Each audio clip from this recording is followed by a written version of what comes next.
French President François Hollande billed the annual Franco-German summit as the revival of Europe. But while the two nations are united on still enforcing austerity measures on weaker nations, there were few concrete steps announced to support Hollande's pretensions.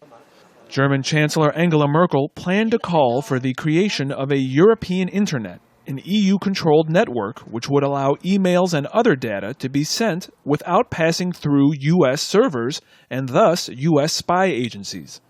But following his recent visit to the United States, Hollande has apparently scuttled the idea. However, outrage over U.S. spying makes the idea likely to resurface. Security is paramount, but from an economic point of view, there is a major need for a strong pan-European network. In a disappointment to environmentalists, Merkel downplayed Hollande's proposed bilateral renewable energy company.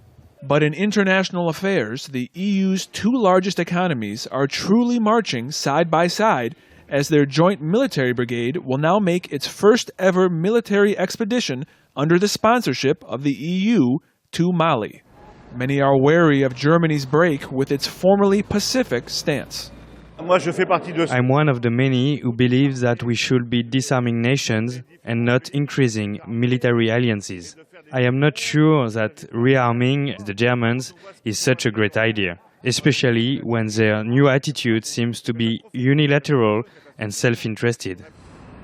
Europe's premier power couple also announced that the EU's foreign ministers will meet on Thursday to discuss possible sanctions against Ukraine, where continued right-wing protests have recently erupted into bloody violence.